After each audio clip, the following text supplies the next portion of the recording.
You're listening to an Airwave Media Podcast. Hello everyone, Takuya here. And I'm Gabby. And we are the hosts of History of Everything, a podcast which you can probably guess by the name is, it's about everything. Do you want to know why people thought potatoes were evil and would give you syphilis? Are you curious about all the stories of the terrible and stupid ways that people have kicked the bucket over the years? Do you want to hear tales about all of the different badasses of history and the lives that they had brought to life? Well, if so, then look no further. History of Everything is just the right podcast for you. It's available on Spotify, Pandora, and anywhere else that you get your podcast from. Join us for some fun and just see how weird and wacky history can be. What do you get when you take two childhood friends with a passion for unexplored history and a whole lot of booze? You get us, Queen's Podcast. And here at Queen's, we are spilling the tea on all kinds of women from history. From New Orleans voodoo queen, Marie Laveau, to Marie Antoinette, and everything in between. Each queen is paired with a cocktail recipe that will totally get you in the mood to hear the fun, dramatic, and juicy stories of fascinating women from history. Listen wherever you get your podcasts. Cheers! Recorded in Chicago, Illinois, with your hosts, Ken, Matt, Neil, and Jeff. This is Triviality.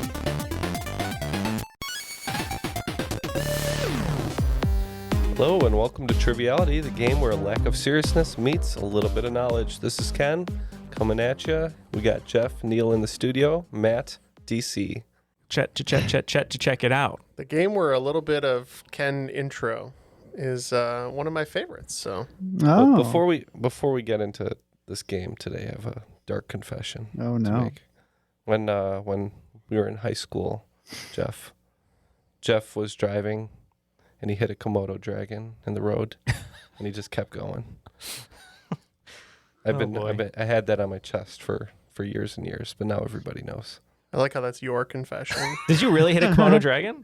He just kept going. He said, "I don't care." Wow. Did I?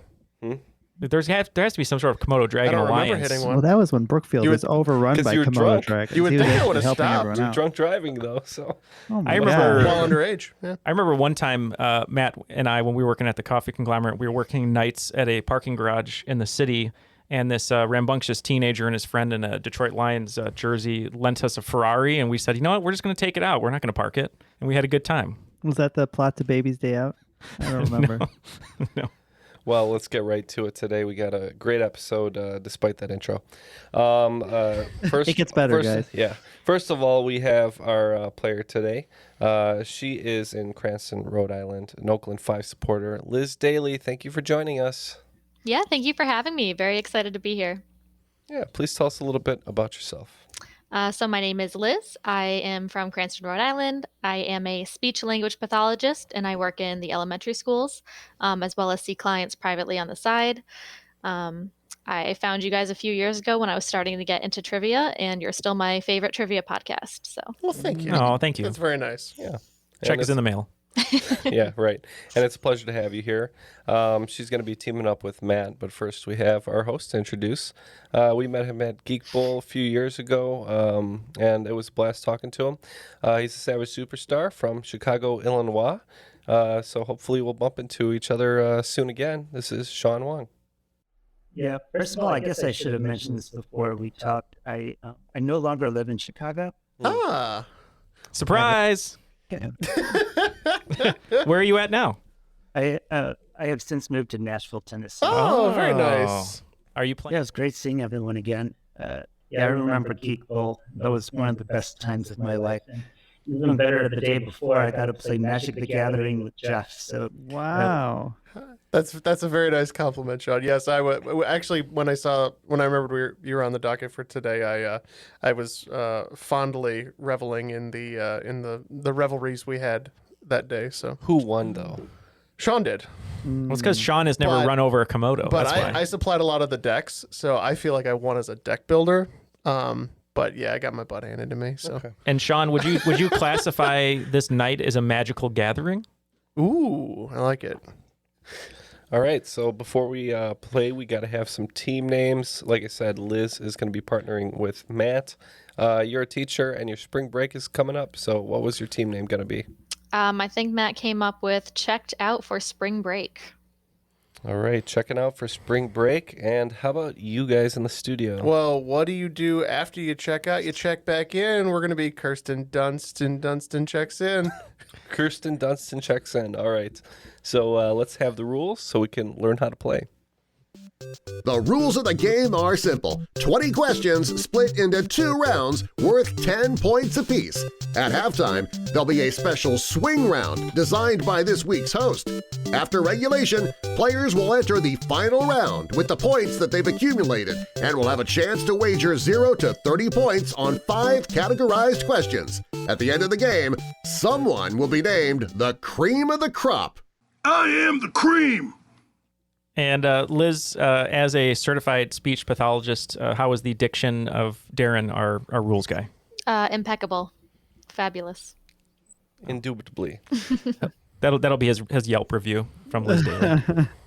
All right. Well, without further ado, let's toss it over to Sean, get the game going, and I'll be your humble scorekeeper today.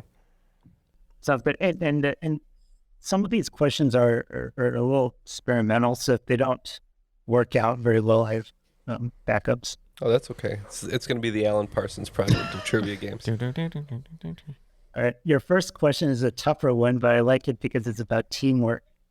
What 2-word phrase has been shown to be one of the most important factors for high-performing teams? This is the belief that one will not be punished or humiliated for speaking up with ideas, questions, or concerns. Okay, so they're locked in. I am in a leadership position at the conglomerate, but I don't lead this way. Apparently, I will punish and humiliate anyone for speaking up. Obviously, so I'm not familiar with this phrase. Do you have any idea here? No, I have no idea. Unfortunately, think about teamwork, and with March Madness, the only thing I can think of is like alley-oop, and that's not close at all. So that is important in teamwork, usually basketball. Maybe not so much at the corporate boardrooms. I think that there's a clue somewhere, and it's a tougher one, but I don't know how. It's not. I'm seeing head shaking. It's not a clue. Abort. Oh, no. Abort. Our answer is terrible, and we like it. I think it's like it's got to be like consequence free or something along those lines. Or I like that. We'll just say that, but Yeah. we'll say consequence free. Okay, consequence free. Jeff, what do you think about our answer? You can give it to the folks at home. Yeah, sometimes we like to manage up or cross collaborate, but sometimes happens. So that's what our answer is. The answer is psychological safety. Okay. But I will take Happens. Okay. It's basically speaking your mind without pushback. This is especially important for effective pub trivia teams, and that started with this. Okay. Well, Liz, thank you for making me feel able to give that answer and feel that I would be supported in it. So that's going to help us get those points for sure. Of course. All right, your next question is in chaos theory. At a meeting at the American Association for the Advancement of Science in 1972, Edward Lorenz gave a talk where he asked if the flap of a butterfly's wings in Brazil could set off what weather phenomenon in Texas. All right, Neil and I have discussed, and we're going to go lock in an answer. Butterfly effect. Do you know the phrase? Hurricane is coming to mind. I believe that's what I've heard before. Yeah, that sounds familiar. Most of my butterfly effect knowledge involves Ashton Kutcher waking up without arms. Naturally. Right. So, but hurricane makes sense. So we can lock in with hurricane. And we too said hurricane. Well, so for this specific question, the answer was a tornado. It was in Texas. He noted that if the flap of a butterfly's wing can be instrumental in generating a tornado, it could be equally well be instrumental in preventing a tornado. But with that said, I'm going to give points for hurricane, just because that is also a phrase that's used in the butterfly effect. I love this game. I know. Just keep giving us points. We're looking good. I'm going to test that theory on question 3 when I answer something completely wrong. Question number 3. Production grinded to a halt on the 23rd season of The Bachelor, when what bachelor was so upset that Cassie Randolph left the show that he gracefully jumped over the fence and ran off into the night. He jumped over the fence, but don't worry, they quickly found him walking on the street. All right, I'm hoping you're a huge Bachelor fan. I was hoping the same about you. My friends would be very disappointed. All my friends watch it, but I never quite got into it. I've watched the last 3 to 4 seasons because my girlfriend loves The Bachelor and The Bachelorette. The only Bachelor I even know is Clayton. And he had other problems that were not jumping fence related. He fell in love with all of the girls and tried to marry all of them, I believe. I don't remember how it ended. It wasn't good for him. But he seemed like a scumbag, and he could probably run and jump over a fence. So you want to lock in with Clayton? Sure, why not? Better than anything I have. I'm not sure if I should be proud or upset that I got this right, but it was a guy who had a very short-lived career in the NFL and became like a media personality. So we locked in with last name Underwood. The person who jumped over the fence was Colton Underwood. Wow. You're sure he wasn't a country music star? Sounds like one. I'm not going to lie. I'm happy we have the points, but I'm still embarrassed. I am too. I almost don't want them. But no disrespect to people who love The Bachelor. All rights reserved. All right, question number 4. According to my dad, what do you get when you cross an elephant with a rhino? This is the experimental portion of the evening. Today's episode, yes. Okay, we're going to lock in over here with, I guess, an interesting answer, Jeff. Yeah, there's no shortage of interesting ways to attack this question. Liz, I don't know. What do you have any idea? Well, I was hoping I would because dad jokes are kind of my thing, but not when I have to guess the punchline. yeah. A big gray thing is all I'm thinking of. If it's a black rhino, you could have ebony and ivory. Ooh, that's a good thought. And that's kind of a dad joke. So, man, I don't know. I like it. We're locking in with ebony and ivory.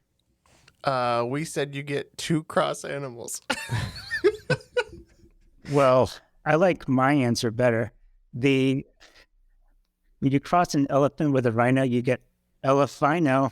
Now Well that's done. one I'll tell to my students tomorrow. Yeah. All right, so no points for checking out, no points for checking in. It works better in a Cockney accent. No points for Sean. No point. May God have mercy on your soul. And if I know, like that, you mean? Yeah. Yeah, like that. All right, next question. The Battle of Surfaces was a men's tennis exhibition match held on May 2nd, 2007. It was unique as there was a grass surface on one side of the net and a clay surface on the other. Who were the 2 players in this match? Ranked number 1 and 2 at the time, one of whom was a master of the grass court, the other a master of the clay court. So I know of 2 men who are really good on grass, Neil. Okay. Cheech and Chong. That is true. Jeff and I went through some tennis players' names, and after we said McEnroe a bunch and got really angry and threw our clubs at each other, we locked in. Yeah, I don't know. In 2007, McEnroe was playing much tennis at that point. Liz, you strike me as a huge tennis fan. What do you have any ideas here? Anything? Well, looks can be deceiving. That's what it is. I think my boyfriend watches a lot of tennis. Is Nadal a name in tennis? So Rafi Nadal, I believe, is the master of the clay court. So Okay. I would lock in with him, and I think the grass is Pete Sampras, and I think that's right at the end of his reign of winning. Terror? Yeah, I'm terror. I guess it depends on if you're a Sampras guy. I'm not. Maybe that's too late for him. I'm really good with Nadal. Do you have any other names? Unfortunately not. Yeah, I think we're gonna go with Nadal and Pete Sampras. All right. Hope we don't have the same answer as we had 5 for 6, but I thought Nadal was the master of the clay, and Neil thought maybe Andy Murray was the other, so that's what we went with. So at the time, number 2 was Rafael Nadal, whereas number 1 was Roger Federer. Federer versus Nadal. Yeah. I don't know why I didn't pull that. I know. Makes a lot more sense. Sampras was too early. I think he was done by then. Yeah, it was like early 2000s he was out, right? Yeah. All right, at the end of 5 questions, checking out for spring break has 2 questions right for 20 points. Same for Kirsten Dunson checks in. Right. Question number 6. On May 17th, 1966, Keith Butler was in the audience during a Bob Dylan concert in Manchester, England, when he shouted the word Judas, directed at Bob Dylan. This was because of his use of what instrument as representative of many of his tours in 1965 to 1966 that were met with similar derision. I don't know why he yelled Judas for that. Because the instrument was a bag of silver. Hey, come on, man. It's pretty good. Shaking it like a maraca. What do you have for this one? Anything? Not much. If we're thinking strange instruments, unfortunately, my So- Bob Dylan knowledge is lacking. So I believe this is the time when Bob Dylan went from acoustic folksy Bob Dylan and started incorporating some electrical guitar, and people did not enjoy that he switched to electric guitar. I'm pretty sure that the answer is electric guitar. Okay, yeah. Sounds good. If And you we'll feel lock good. in. That's some really great reasoning there. I could totally see that grinding people's gears. Just imagine the people from that Coen Brothers movie. Yeah, right. Well, wait till they hear Jimi Hendrix. But we just said harmonica because he was known to blow on the old harmonica every once in a while. Yeah, so points to one team. This is the electric Dylan controversy. The answer is electric guitar. Wow, nice poll. Well done, Matt. Honestly, how dare he? Next question. On a 60 Minutes profile with Anderson Cooper, Eminem discussed his dismay for those who say that the word orange doesn't rhyme with anything, and it kind of pisses him off because he can think of a lot of things that can rhyme with orange, especially if you enunciate it and make it more than one syllable. Name one of the 5 words or phrases that he proceeds to rhyme with orange. You know this one? So I don't know that I know it, but I know that I've heard like door hinge being rhymed, but I don't know if that comes from him or not. I believe that's from this interview. I have seen it. Yeah, I think door hinge is probably the best guess that we're going to come up with, and I'm sure Neil's going to know all of them. So I think we can lock in with door hinge. Okay. Yeah, I think he said something like a 4-inch door hinge, and then something 8 porridge. I can't remember the other one, but yeah, those one, at least one of them. Hey, sir, may I have another rhyme?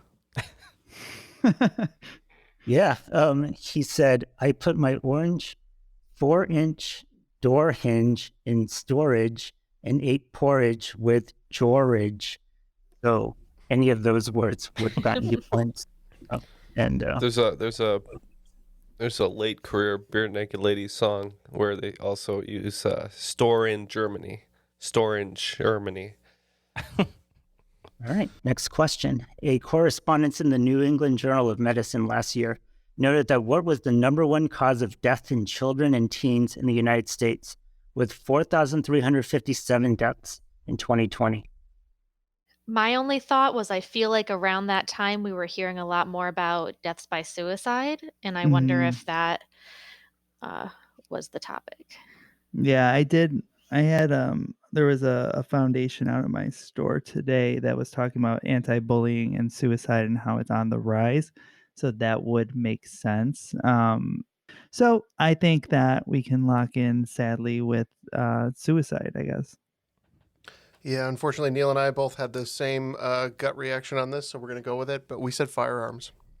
Yeah, in 2016, firearms were second to motor vehicle crashes, but that gap has narrowed, and firearm-related injuries became the leading cause of death in that age group. Wow. Next question. The teen sitcom Sam and Cat aired 35 episodes on Nickelodeon from 2013 to 2014, a spin-off of 2 TV shows. It featured Janet McCurdy as Sam Puckett from the show iCarly, being stuck with who as Cat Valentine from the show Victorious. Yeah, unfortunately, I think we can lock in. Unfortunately. I You could put just some gonna say, respect on her unfortunately, name. I think we can lock in for the rest of the questions. Do you know who this donut licking woman is? Believe it's Ariana Grande. Yeah, locked in. Yeah. Yeah, I thought that hopefully we were going to run 7 rings around the other team, but we did not. We said Ariana Grande. It's Ariana Grande, and I thought that would play a lot harder than it Not to did. this group. Look who you're talking Look to. at your target audience here.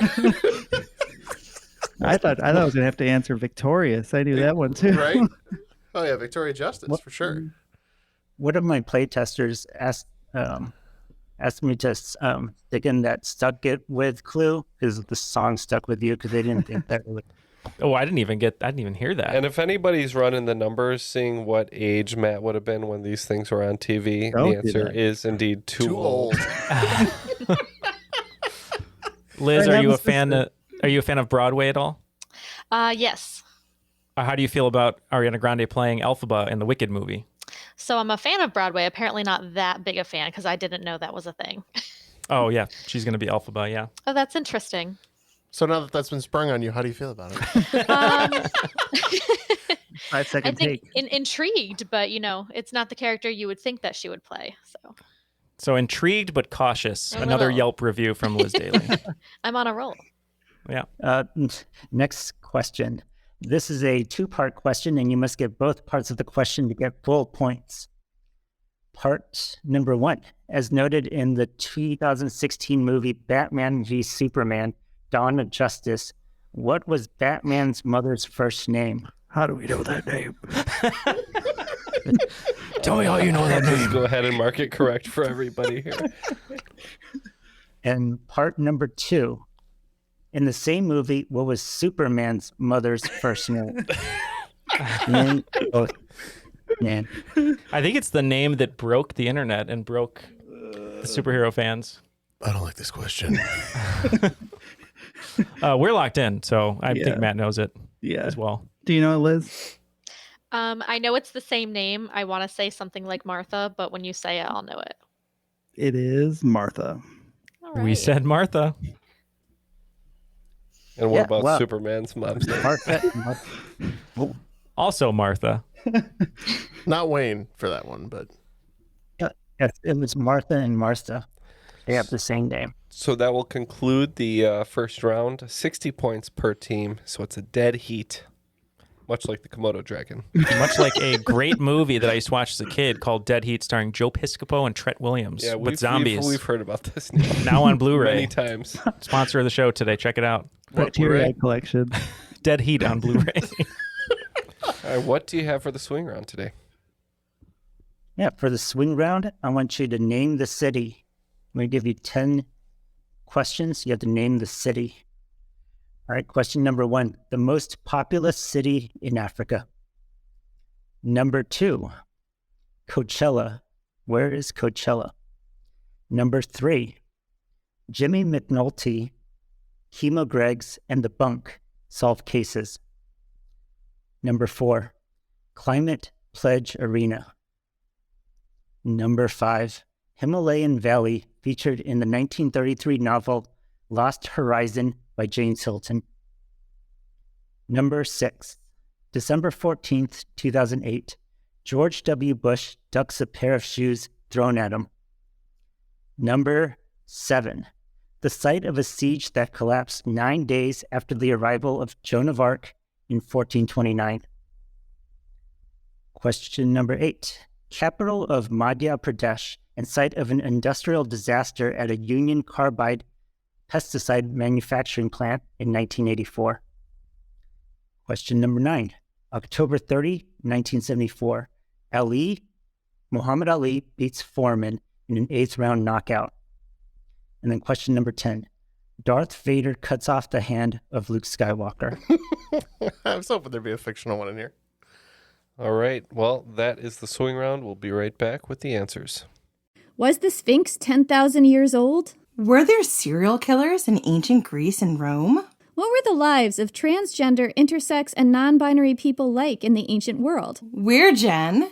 And Jenny. From Ancient History Fangirl. We tell you true stories and tall tales of the ancient world. Sometimes we do it tipsy. Sometimes we have amazing guests on our show. Historians like Barry Strauss, podcasters like Liv Albert, Mike Duncan, and authors like Joanne Harris and Ben Aronovich. We take you to the top of Hadrian's Wall to watch the Roman Empire fall at the end of the world. We walk the catacombs beneath the temple of the feathered serpent under Teotihuacan. We walk the sacred spirals of the Nazca Lines in search of ancient secrets. And we explore mythology from ancient cultures around the world. Come find us at ancienthistoryfangirl.com or wherever you get your podcasts.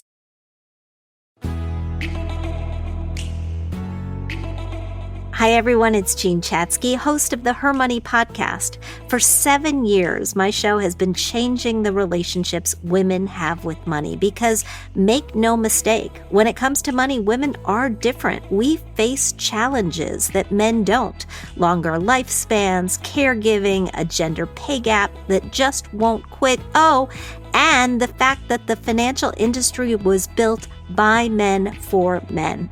We need information specifically for us, presented without jargon in a judgment-free zone. And that's what the Her Money podcast is all about.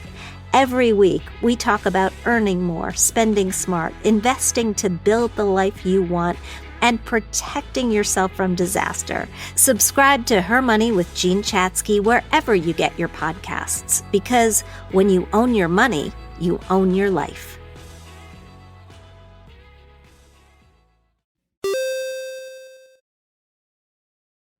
Welcome back. We're here with the swing round answers, but just want to remind everybody that Patreon is a huge factor that helps us do what we do. Isn't that right, Jeff? Absolutely, Ken. Yeah, we wouldn't be anywhere without the support of our generous patrons. If you are interested in receiving great perks in exchange for your monthly support, you can do so over at patreon.com/trivialitypodcast. We would be forever grateful. Yes, indeed. All right, on to the swing round answers. All right, name the city. Question number 1. Most populous city in Africa. Jeff, you seem to know this one right away. Yep, I believe this is Lagos, Nigeria. I don't think we said that. Liz, what did we answer for this one? We went with Johannesburg. Okay, so I should probably look it up. I have Cairo as the most populous city in Africa. You said it, Matt. You said it. I said, hey, is Egypt in Africa? And apparently Liz doesn't know geography. Jeff is wrong again. Not only is he wrong, he's wrong by 2 million. It is Cairo. Yeah. Because Kinshasa is number 2. No points. All right, well, question number 2. Coachella. Where is Coachella? We thought you were being cheeky, and we think it's just in the city of Coachella. Having lived in LA when there was no Coachella the entire time I was there, I do remember seeing flyers for it, and I believe it's in Indio, California. It is in Indio, California. All right, Jimmy McNulty, Kima Greggs, and the Bunk solve cases. Well, I'd be remiss if we didn't get this one. We said Baltimore. Yeah, Jimmy McNulty took me a minute, but I was pretty sure it was from The Wire, so we said Baltimore. Yes, season 4 is the best one of the 5 seasons. This is Baltimore from The Wire. Is that the one where they're in the school? Yep, the school one. Question number 4, Climate Pledge Arena. We said Seattle, thinking that this was the new home of the Kraken. Yep, that's 100% right, Seattle. Yeah, Seattle, home of the Kraken and the Storm and the Rat City Roller Derby League of the Women's Flat Track Derby Association. Hell yeah. Obviously, that's how we got it. Question number 5. Himalayan Valley featured in the 1933 novel Lost Horizon by James Hilton. I love the movie version of this, and initially I was saying it was Utopia, but I knew it was a different name, and Jeff helped me remember that we believe it's Shangri-La. We had no idea. We said Tibet Town. One of the worst answers. It's Shangri-La. At least your self-awareness is good. Yeah, we know it's bad. Yep. Question number 6. December 14th, 2008, George W. Bush ducks a pair of she's thrown at him. Yeah, we thought this was somewhere in the Middle East, and it was due to, I suppose, his handling of everything over there. So we thought maybe this was just Baghdad. We were thinking more Far East. What did we say? I believe we ended up going with Kyoto. Points to one team. This was Baghdad. He seemed like a man who got shoes thrown at him a lot, so it could have also happened in Kyoto. We don't know. Next question. The site of a siege that collapsed 9 days after the arrival of Joan of Arc in 1429. Jeff? Yeah. To have a new one, you probably had to have an original. I think this is the Siege of Orleans. Yep. And we said the same thing. Yep. Yeah, the siege of, is it Orleans? Next question. The capital of Madhya Pradesh and site of an industrial disaster at a Union Carbide pesticide manufacturing plant in 1984. Yeah, so it turns out my not super populated Indian state geography is terrible. So we don't know. We guessed Mumbai. We guessed the populous India city, and we said New Delhi. Okay, so this is the Bhopal disaster. Next question. October 30th, 1974, Ali beats Foreman in an 8th round knockout. Thinking that this was Rumble in the Jungle, we knew that took place in the DRC, so we said Kinshasa. This is one that, surprisingly, I don't know if I'm right, but I had a thought. We said Manila. This is the Rumble in the Jungle in Kinshasa. Not quite a thriller, apparently. Unfortunately, less for us. impressed with myself. You had one of his other famous fights, so you're on to something. Yeah. You're on the right track. That's okay. I blow the next one. Don't worry. I always mix up the Thrill in Manila and the Rumble in the Jungle, but Thrill in Manila is Ali versus Frazier, so that's the one I always forget. Okay. Down goes Frazier, right? Is that one? Yeah, that's it, I think, yeah. All right, last question. Darth Vader cuts off the hand of Luke Skywalker. We couldn't remember this one. We know that Empire has like Cloud City in it, where I think Lando's from, and we didn't know if it took place there. But Jeff said Coruscant, which we couldn't remember if that was a planet that Leia was from or this happened. So we just said Coruscant. Just a breakfast food that the French love to eat. I mean, a lot of stuff takes place there, so yeah. Why not this? I definitely knew that this was in Cloud City, but I thought that Coruscant was the name of Cloud City, which I'm pretty sure it's not now. But so we actually locked in with Coruscant, which I think is wrong. So it's Cloud City on the planet of Bespin. All right, that concludes the swing round. Checking out for spring break. Picked up 4 of those for 80 points total. Kirsten Dunst checking in, 90 points total, picking up 6 of those. All right, round number 2. Many times during the past few election cycles, I thought to myself, wouldn't it be crazy if Barack Obama just ran as a vice president? Well, it turns out he can't, because of which amendment, which states that no person constitutionally ineligible to the office of president shall be eligible to that of vice president of the United States. I would think it has to be one of the earlier ones. But I think it might actually be a later one. Oh, okay. Because I think it came about after either maybe it's after Grover Cleveland wins it a second time. I don't know. I feel like if it would have had to have come up at some point that after winning 2, but maybe I don't know. I now I feel like I don't know anything about amendments. I know the ones it's not, but I don't know the ones that not it the could 4th. be. Okay. Yeah. Not the somewhere buried in the 2nd, maybe? No, probably not. Yeah, so we have no logical reason to guess any number. So what's your favorite number between 10 and 20? between 10 and 20. 13, but I don't think it's 13, so 11. 11. That seems good. They did the heavy lifting with the first 10, and then they said, Yeah. let's do this other one. That's good. We'll do 11. So, yeah, we're also taking a guess here. I'm pretty sure that this happened around the 1950s when they actually set term limits. And I know the 21st Amendment, that's like the last one I remember that was ending prohibition. So we said 26 for cuz. So this amendment is the 12th Amendment. So close. Is it within one, right? You said within one? Yeah. With, I don't think that's how amendments work. yeah. I would have also accepted the 22nd Amendment, which states that no person shall be elected to the office of president more than twice. So along with both of those together, Barack Obama cannot be vice He's president. out of luck. Yeah. When their powers combine. Your luck's finally run out, Obama. when those amendment powers combine. All right, next question. Ray Chapman is the only person to have ever died professionally playing what? An event that occurred in August 1920. I'm hoping this name sounds familiar to you. It does. And also the time period, if it's a sport, rules out, and they said professionally too. So I think it rules out, it's not basketball.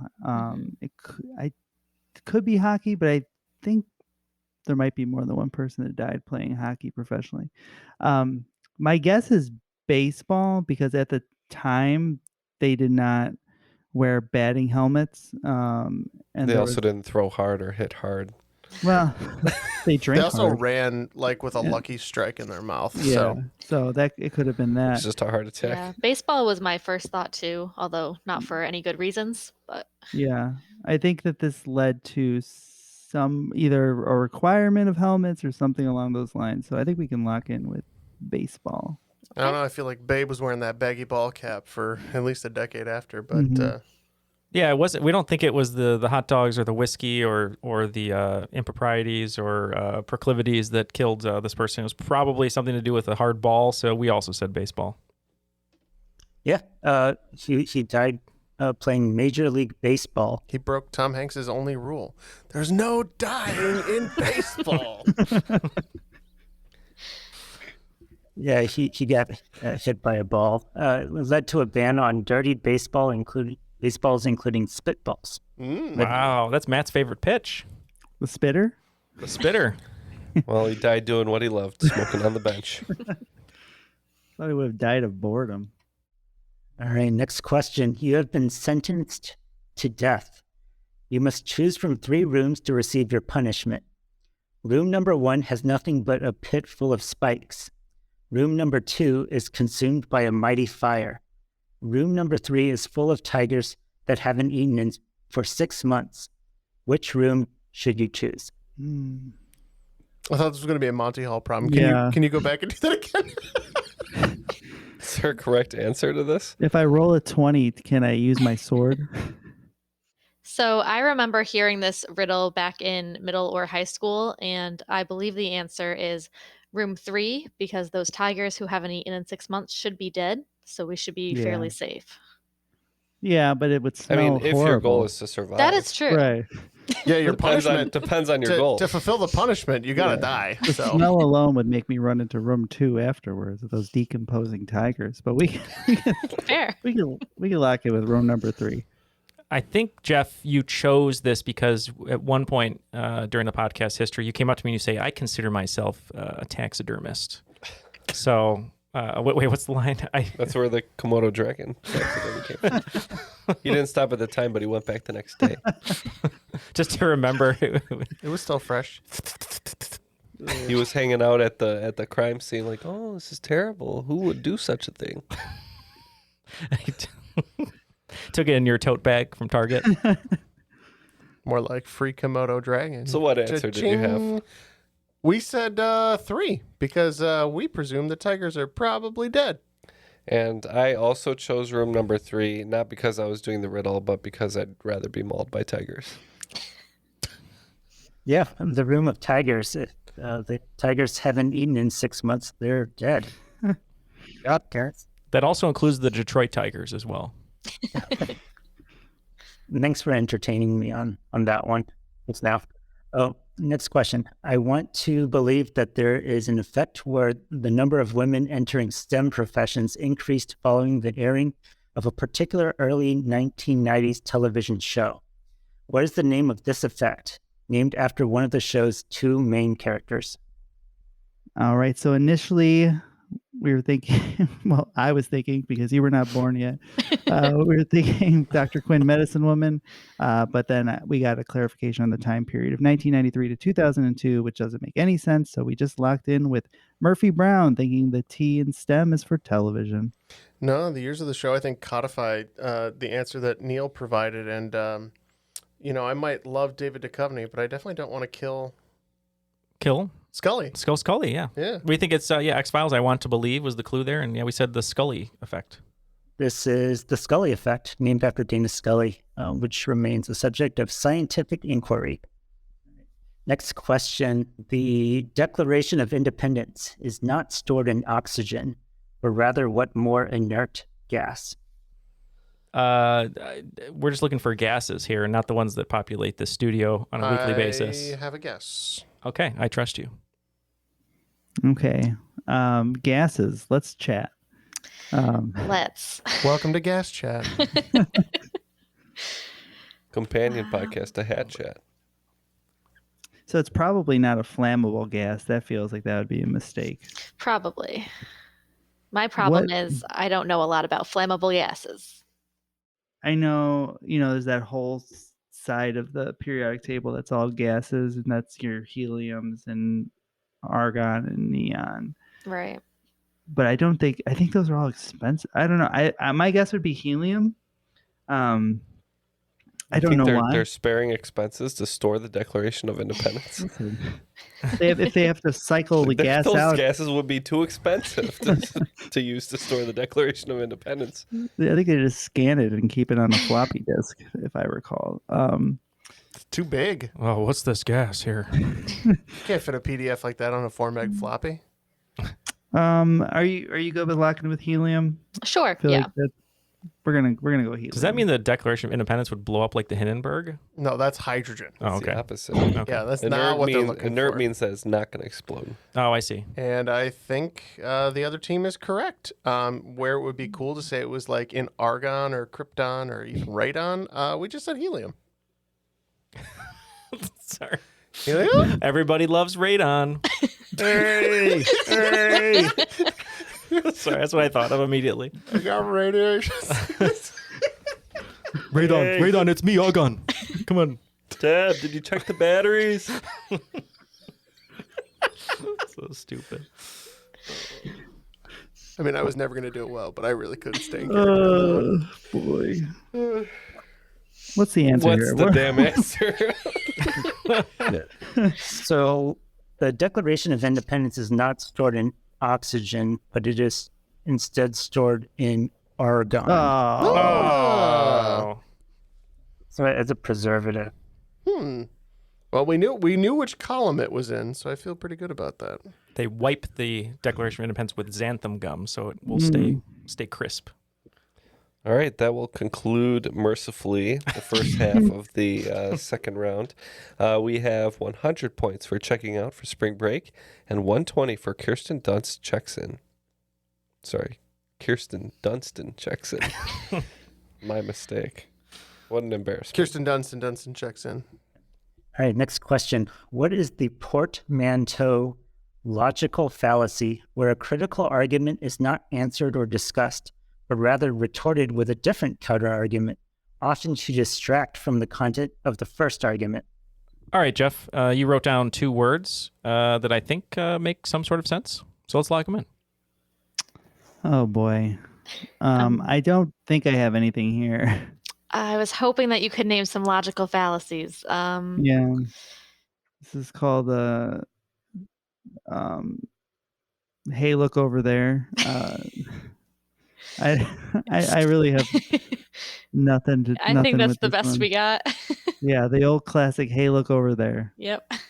Well, Jeff, you put this one over the finish line. I just said it sounded to me like one of my favorite Audio Slave songs, but you fixed it.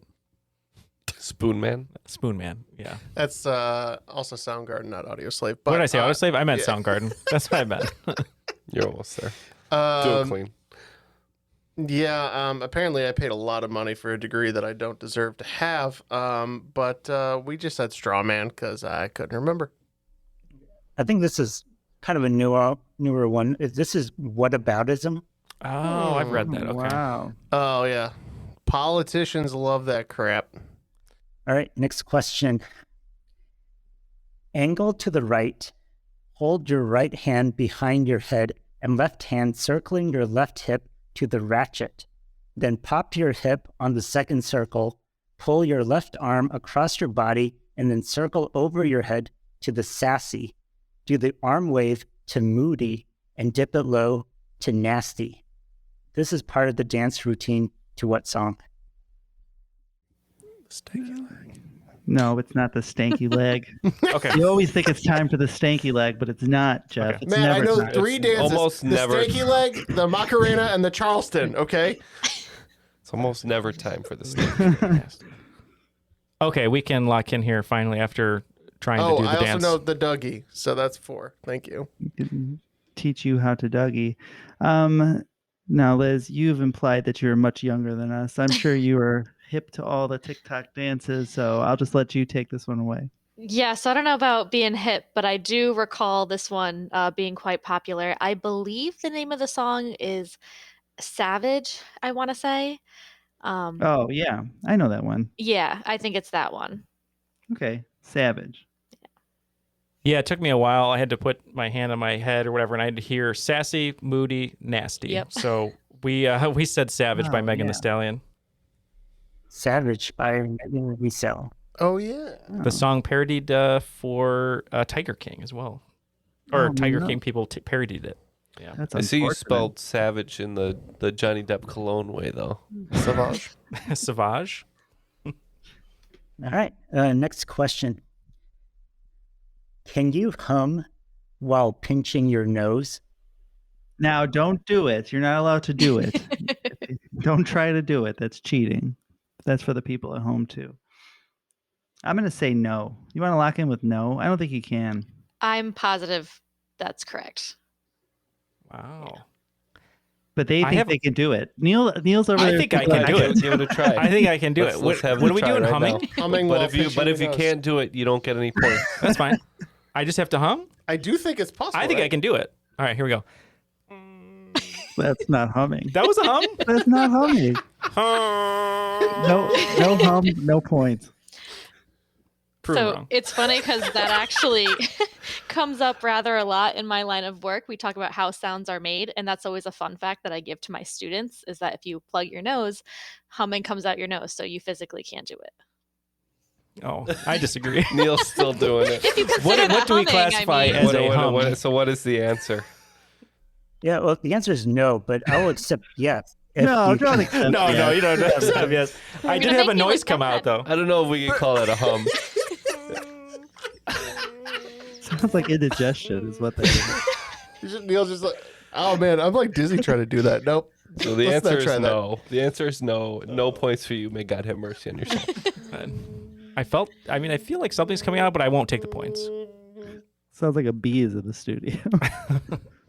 That would be a great episode of Triviality. Like put a bee in here, like a bee got wasp, and then we just do the episode with it flying around. Like that episode of Breaking Bad. Yeah.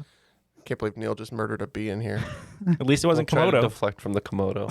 What aboutism over here with Jeff? All right. Next question.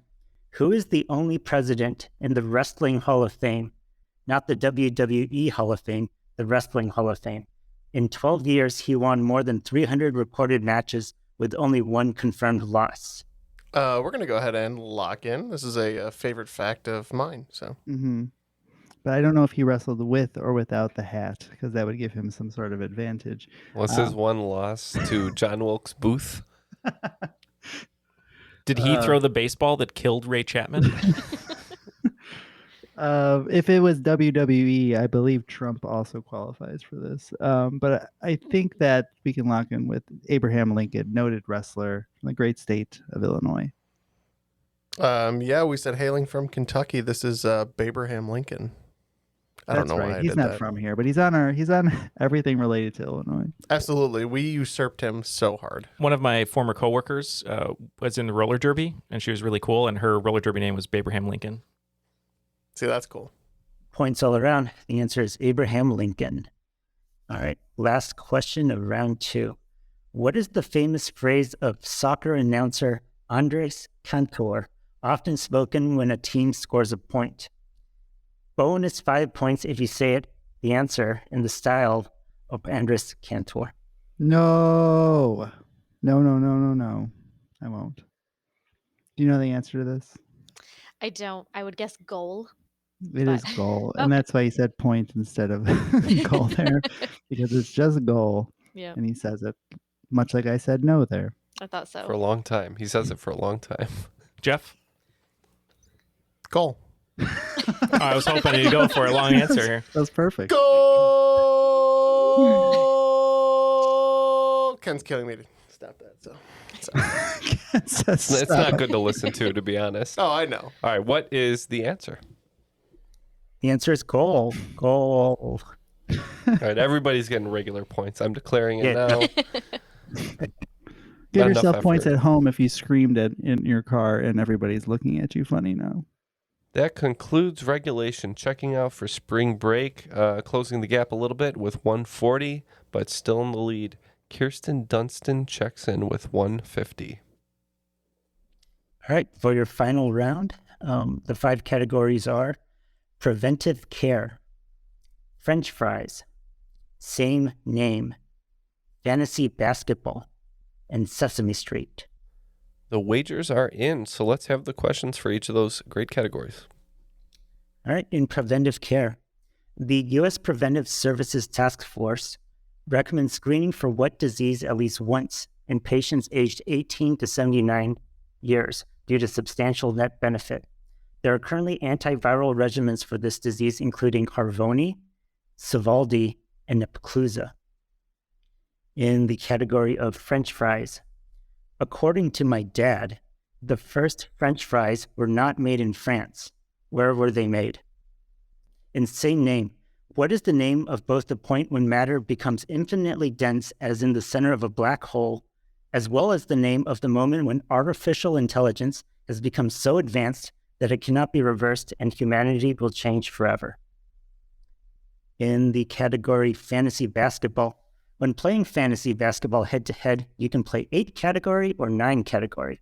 8 category allows players to compete in 8 categories: points, rebounds, assists, steals, blocks, threes, field goal percentage, and free throw percentage, whereas 9 category leagues tend to add which other category. And the final question in Sesame Street, S is for what first name of the Cookie Monster? Those are the questions. We'll be right back with the answers and find out who will be today's cream of the crop.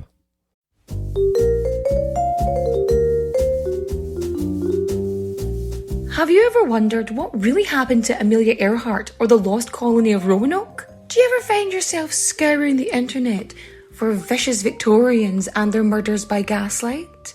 Or perhaps you're just sick and tired of women being constantly misrepresented or plain lied about throughout history? If so, join me, Katie Charlwood, history harlot and reader of books, on Who Did What Now, the history podcast that's not your history class. Part of the Airwave Media Network. Available on Apple Podcasts, Spotify, or wherever you listen to podcasts. Adios, au revoir, au revoir, my friends. Bye-bye.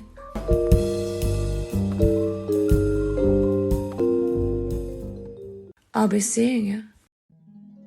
Parents, did you know there are podcasts for kids? I'm here to tell you about mine, What If World. I answer what if questions with wild and funny stories. Tell them how What If World has a huge cast of magical characters. Okay, and how each story has a positive message. Yeah, Yarr, What If World is great for bedtime, car rides, or whenever kids just need to unplug. You can find What If World on Apple Podcasts or wherever you listen. We're back and all the answers are locked in. For question 1, looks like checking out for spring break has 10 points, and it's a big 0 for Kirsten Dunst. Yes. So, what did you all get for what disease should we screen for at least once in patients aged 18 to 79 years due to substantial net benefit? Currently, antiviral regimens for this disease include Harvoni, Sovaldi, and Epclusa. Yeah, we got nothing on the line, but we said hepatitis C. So Matt and I we were thinking shingles. One team is getting it correct. It's hepatitis C. Liz, I was actually right there with you. I was saying shingles too. I had no idea. Well, you get 0 points, so good for you. All right, for the second question, looks like spring break has 30 points writing on it, and same for Kirsten Dunst. In the category of French fries, according to my dad, the first French fries were not made in France. Where were they made? Yeah, Jeff got this one right away. I'm not good with riddles or dad jokes and punchlines and whatnot. Yeah, we said in a fryer. We said something very similar. We said in an oven, in the kitchen, cooked. Something. Okay, so the first French fries were not made in France. They were made in Greece. Okay. Since you guys both got it wrong. Yeah, it doesn't hurt too much. Doesn't hurt either of you. All right, so for question 3, it looks like spring break has 20 points, and Kirsten Dunst has 30 points writing on this. All right, what is the name of both the point when matter becomes infinitely dense, as in the center of a black hole, as well as the name of the moment when artificial intelligence has become so advanced that it cannot be reversed and humanity will change forever? Also known as Matt. Indeed. We believe this is the singularity. Yep. Or a singularity, depending on the context. And Matt came up with this one, but we said the same thing, singularity. Points to both teams. It's singularity. The next question in fantasy basketball, 9 category leagues tend to add which category over 8 category leagues? And it's 30 points for spring break, 0 points for Kirsten Dunst.